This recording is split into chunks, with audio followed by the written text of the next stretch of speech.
Hello दोस्तों, Urdu लाजिया official channel में आपका एक बार फिर से खैर मकदम है। आज आरपीएससी असिस्टेंट प्रोफेसर की ये तीसरी क्लास है। जो लोग चैनल को पहली बार विजिट कर रहे हैं चैनल को सब्सक्राइब कर लेंगे, लाइक और शेयर भी कर लेंगे। आइए हम आते हैं आज के पहले सवाल पर। सवाल नंबर है 46। रस्म जफ़ा कामयाब देखिए कब तक रहे, हुब्बे वतन मस्ते ख्वाब देखिए कब तक रहे। यहाँ हुब्बे रहेगा। तो ये शेर किसका है? ये इस शेर में किस शायर का सियासी रंग है? तो सियासत से कौन वाबस्ता था? तो सियासत से यही हज़रत मोहानी थे। 1947 वाली जब जंग आज़ादी हो रही थी तो उस वक्त सियासत में जो है हज़रत मोहानी का नाम अहम है। ठीक है, तो ये शेर किसका है? ये हज़रत मोहानी का शेर है, बहुत ही मशहूर ये गज़ल है। आइए हम आते हैं आज के अगले सवाल पर। सवाल नंबर 47 है कि इब्तिदा में अरस्तु ने ड्रामे के कितने अनासिर कायम किए थे? अरस्तु ने ड्रामे में कितने अनासिर कायम किए थे? तो ये 6 अनासिर कायम किए थे। कितने? 6 अनासिर। एक का नाम था प्लाट, फिर किरदार, फिर मुकालमा। समझिए ना, प्लाट, किरदार, मुकालमा, ज़बान, मौसीकी, आराइश। ये 6 चीज़ है। प्लाट, किरदार, मुकालमा, ज़बान, मौसीकी, आराइश, ये 6 अनासिर उन्होंने कायम किए थे। क्लियर हो गया? चलिए आते हैं आज के अगले सवाल पर। सवाल नंबर 48। सर सैयद ने जामे जम रिसाला में अमीर तैमूरिया से आखिरी बादशाह बहादुर शाह जफ़र तक कुल कितने फरमा रवाओं के हालात दर्ज किए? सर सैयद ने एक किताब लिखी थी फ़ारसी ज़बान में 1840 में, उसका नाम था जामे जम। उनमें उन्होंने अमीर तैमूर से लेकर बहादुर शाह जफ़र तक 43 बादशाहों के अहवाल दर्ज किए थे। ठीक है, कितने? 43 बादशाहों के अहवाल दर्ज किए थे। ये किताब फ़ारसी ज़बान में लिखी गई थी, उसका नाम था जामे जम। और इसके अलावा सर सैयद ने एक और किताब लिखी थी। इसके अलावा सर सैयद ने तारीख पर एक और किताब लिखी थी, उसका नाम था सिलसिलतुल मलूक। सिलसिलतुल मलूक उसका नाम, उस किताब का नाम था। और उसमें उन्होंने राजा युधिष्ठिर से लेकर के मलका विक्टोरिया तक, राजा युधिष्ठिर से लेकर के मलका विक्टोरिया तक 202 राजाओं का अहवाल दर्ज किया था। तो उस किताब का क्या नाम था? उस किताब का नाम था सिलसिलतुल मलूक। क्लियर हो गया ना? चलिए, तो ये दोनों चीज़ें याद रखिए। इसमें 202 हैं सिलसिलतुल मलूक में, और जामे जम में 43 है, 43। आगे अगला सवाल, आज़ादी राय किसका मजमून है? आज़ादी राय ये किसका मजमून है? ये सर सैयद का है। तो 49 नंबर का हो जाएगा ऑप्शन नंबर 4। तो सर सैयद का एक मजमून है, उसका नाम है आज़ादी राय। तो 49 पे पहुंच गए हम लोग। आते हैं अगले सवाल पर।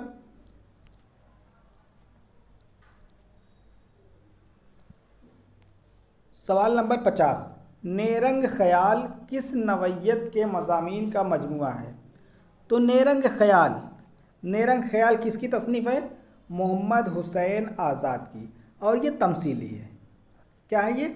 ये तमसीली अंदाज में लिखी गई है। और ये किताब 2 हिस्सों पर है।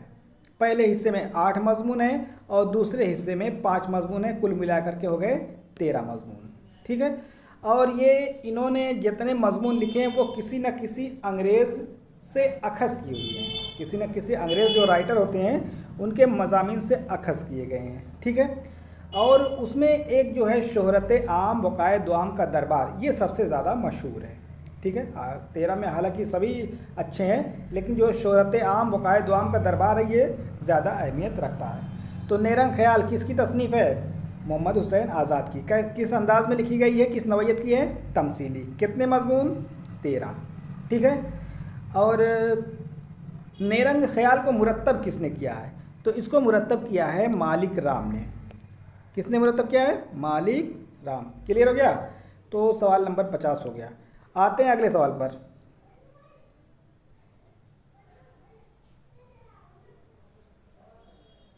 सवाल नंबर 51 की फसान आज़ाद किस अखबार में किस्तवार शाये हुआ था? सबसे पहले ये किस्तवार शाये हुआ था अवध अखबार में। मुंशी नवल किशोर का एक अखबार था, उसका नाम था अवध अखबार, और उसी में वो किश्तवार पहले शाये हुआ। और ये फसाने आज़ाद शुरू में शाये हो रहा था तो वो ज़राफ़त के नाम से शाये हो रहा था। किस नाम से?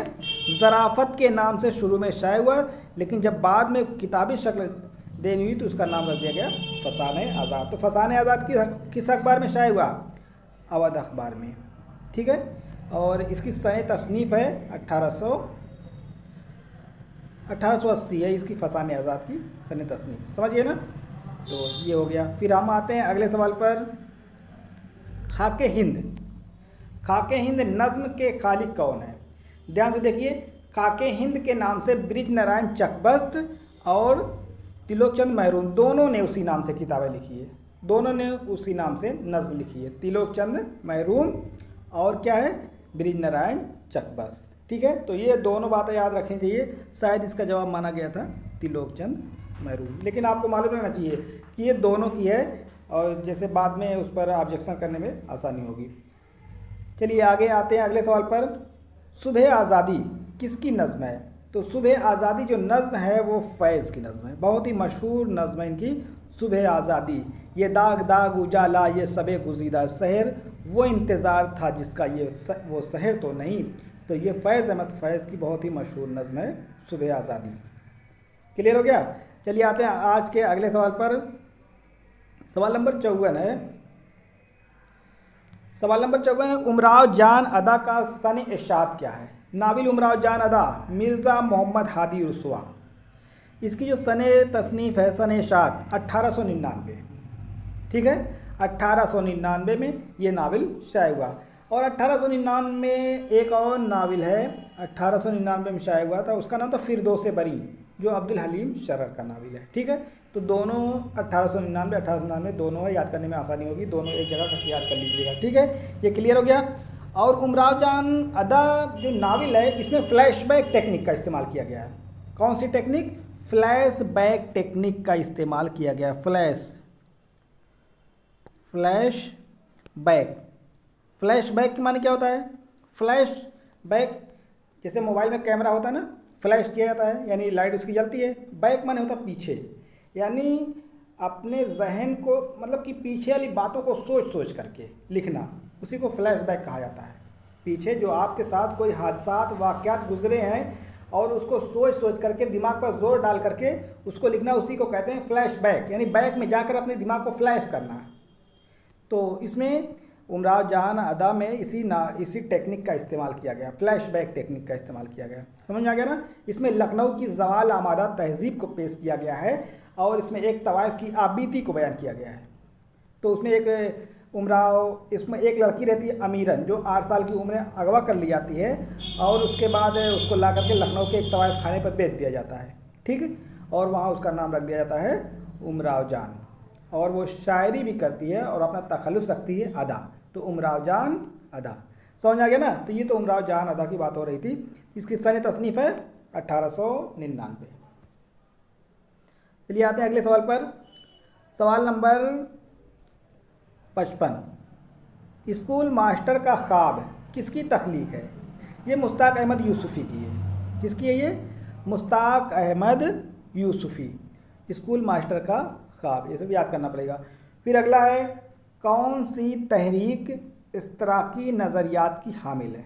इस्तराकी नज़रिया किस में पाया जाता है? हल्के अरबाब ज़ौक़, तरक्की पसंद, इसमें पाया जाता है। तरक्की पसंद तहरीक का जो नज़रिया है वो इस्तराकी नज़रिया है, मार्क्सी नज़रिया है, इज्तिमाई नज़रिया है, मादियत है, ये सारी चीज़ें जो है इसी में आती हैं। क्लियर है ना? तो 56 का हो गया ऑप्शन नंबर 2, तरक्की पसंद तहरीक। चलिए आते हैं अगले सवाल पर। मकातिब गालिब की तरतीब किसने दी? यानी मकातिब गालिब को किसने मुरत्तब किया? तो इसका हो जाएगा इम्तियाज़ अली अरशी। इम्तियाज़ अली अरशी ने उनके दीवान को भी मुरत्तब किया है और उसका नाम रखा दीवान गालिब नुस्खे अरशी। इसके अलावा उनके खतूत को भी मुरत्तब किया, उसका नाम रखा मकातिब गालिब। तो मकातिब गालिब किसकी हो गई? इम्तियाज़ अली अरशी, जो कि माहिर गालिबियात के नाम से जाने जाते हैं। ठीक, हालांकि मालिक राम को भी माहिर गालिबियात कहा जाता है। तो इसका जवाब हो जाएगा ऑप्शन नंबर 4। अगला सवाल है 58, 58। किस तरह के खाकों में जज्बा अक़ीदत, खुलूस और हमदर्दी के जज्बात की कारफरमाई होती है? देखिए, खाका जब लिखा जाता है किसी का तो उसमें सिर्फ अच्छाई ही नहीं लिखी जाती है, उसकी कमियों को भी उसमें उजागर किया जाता है। जैसे मौलवी नज़ीर अहमद का खाका जो फ़रातुल्लाह बेग ने लिखा है, उनकी अच्छाई को भी बताया, उनकी बुराई को भी बताया, तो खाका इसी तरीके से लिखा जाता है। लेकिन जो ये तारीफ़ दी गई है खाकों में जज्बा अक़ीदत यानी उनसे अक़ीदत रखना, खुलूस की बातें करना, हमदर्दी की बातें करना, ठीक है, ये सारी बातें किसमें होगी? मदहिया, यानी उसमें आपने सिर्फ मदह की है, उसमें आपने सिर्फ मदह की है। तो इसका जवाब हो जाएगा ऑप्शन नंबर 3। तो किस तरह के खाकों में जज्बा अक़ीदत, खुलूस और हमदर्दी के जज्बात, तो खुलूस और हमदर्दी जब किसी से होगी तो वो मदहिया हो जाएगा। क्लियर? चलिए आगे देखिए अगला सवाल। शीश महल किसके खाकों का मजमुआ है? शीश महल कायदे और बेकायदे, ये शौकत थानवी का है। शौकत थानवी के खाकों का मजमुआ है, उसका नाम है शीश महल। एक और है कायदे बेकायदे के नाम से, ये भी जो है शौकत थानवी का है। चलिए आगे आते हैं अगले सवाल पर। अगला सवाल है 60 नंबर। जेल में कौन तबाजाद किस्सा है? तबाजाद के माने होता है खुद लिखा, यानी कहीं से तर्जुमा किया हुआ नहीं है। जैसे बागो बहार है, ये सब तर्जुमा किया हुआ है अमीर खुसरो वगैरह से। रानी केतकी इंशाअल्लाह खां इंसान ने लिखा है, ये कहीं से तर्जुमा नहीं किया बल्कि अपने मन से पूरी किताब लिखी है, ठीक है। तो रानी केतकी की कहानी इंशाअल्लाह खां इंशा की, इसमें एक भी जो है विदेशी, मतलब कि इसमें विदेशी लफ्ज़ों से परहेज़ किया गया है, इसमें सिर्फ हिंदुस्तानी लफ्ज़ों का इस्तेमाल किया गया है, ठीक है। तो ये है रानी केतकी की कहानी इंशाअल्लाह खां इंशा। क्लियर हो गया ना? चलिए आगे आते हैं अगले सवाल पर। सवाल नंबर 61। किस नावल में शादियों से पैदा शुदा मसाइल से बहस की गई है? फसाने अजायब, गौदान, तौबतुन नसूह, फसाने मुब्तला। फसाने मुब्तला ये नावल है मौलवी नज़ीर अहमद का। मौलवी नज़ीर अहमद का एक नावल है फसाने मुब्तला। इसका जो मौजू है एक से ज़्यादा शादियों से नुकसानात, ठीक है, यानी एक से ज़्यादा शादी करने के बाद जो आप में परेशानी मुब्तला हो जाएगी, वही सारी चीज़ें इसमें मौजू बनाया गया है, ठीक है। फसाने मुब्तला यानी शादियों से पैदा होने वाले मसाइल, यानी एक से ज़्यादा शादी से पैदा होने वाले मसाइल को इसमें मौजू बहस बनाया गया है। फसाने मुब्तला मौलवी नज़ीर अहमद। क्लियर हो गया? चलिए आगे देखिए अगला सवाल। अगला सवाल है कि नज़ीर अहमद यानी मौलवी नज़ीर अहमद ने किस नज़रिए के तहत नावल लिखे? यानी मौलवी नज़ीर अहमद के जो नावल होते हैं वो किस तरह के होते हैं? इस्लाही होते हैं, सियासी होते हैं, नफ्सियाती, इक़्तिसादी। तो इनके नावल जो होते हैं इस्लाही नावल होते हैं। मौलवी नज़ीर अहमद के जितने भी नावल लिखे हैं, 7 नावल लिखे हैं, और 7 के मौजू जो है वो इस्लाही है, वो किसी न किसी चीज़ की इस्लाह के लिए लिखते हैं, ठीक है। तो ये और इस्लाही नावल का जो है बाबा आदम भी इनको कहा जाता है। हालांकि उर्दू नावल का बाबा आदम तो कहा ही जाता है, इसके अलावा जो है सबसे पहले इस्लाही नावल लिखने की शुरुआत भी मौलवी नज़ीर अहमद ने की, क्योंकि पहले नावल लिखा रही है, समझ में आ गया ना। तो मौलवी नज़ीर अहमद किस तरह का नावल लिखते हैं? इस्लाही नावल। भाई मिरातुल उरूज ले लीजिए, बनातुन नास, तौबतुन नसूह, इब्नुल वक्त, ये सारे जितने नावल लिखे हैं सब के सब इस्लाही नावल हैं। आगे आते हैं अगले सवाल पर। उर्दू में तारीख़ी नावल का आगाज़ किसने किया? तारीख़ी नावल सबसे पहले देखिए इसमें तारीख़ी नावल किसने लिखा? प्रेमचंद, नज़ीर अहमद, इस्मत चुगताई, अब्दुल हलीम शरर तारीख़ी नावल निगार हैं। अब्दुल हलीम शरर ने जितने नावल लिखे हैं ज़्यादातर इनके नावल जो है तारीख़ी हैं, और इन्होंने ही शुरुआत की थी तारीख़ी नावल लिखने की, ठीक है। मौलवी अब्दुल हलीम शरर ने ही जो है तारीख़ी नावल लिखने की शुरुआत की थी, इसी वजह से इनको तारीख़ी नावल का बाबा आदम भी कहा जाता है। क्लियर हो गया? तो इसका जवाब हो जाएगा अब्दुल हलीम शरर। अब्दुल हलीम शरर ने एक नावल जिनका बहुत ही मशहूर है, उसका नाम है फिरदौस बरी। अब इसके बारे में बात हुई थी। फिरदौस बरी एक नावल 1899 में लिखा गया है, इसमें एक फ़र्जी जन्नत का किस्सा बयान किया गया है। अगला सवाल है 64। किस नावल में लखनऊ की जागीरदाराना अहद की ज़वाल पजीर मुआशरत की अक्कासी मिलती है? तो लखनऊ की ज़वाल आमदा तहज़ीब को किस नावल में पेश किया गया है? फसाने आज़ाद, बेवा, गौदान, कामिनी। तो ये हो जाएगा फसाने आज़ाद। आप फसाने आज़ाद देख लीजिए, उमराव जान देख लीजिए, ठीक है। हाजी बगलोल, अहमद कुल लजी, ये जितने नावल हैं सब में लखनऊ की ज़वाल आमादा तहज़ीब को पेश किया गया है। समझ में आ गया ना। तो ये हो जाएगा इसका जवाब फसाने आज़ाद। अगला सवाल है 65। सादत हसन मंटू, मंटू पढ़ा जाएगा, कोई कोई मिंटू पढ़ते हैं क्योंकि मंटू इनकी ज़ात है, कश्मीर में एक ज़ात होती है मंटू। तो सादत हसन मंटू की सने पैदाइश ये कब पैदा हुए थे? ये पैदा हुए थे 11 मई 1912 में। फिर अगला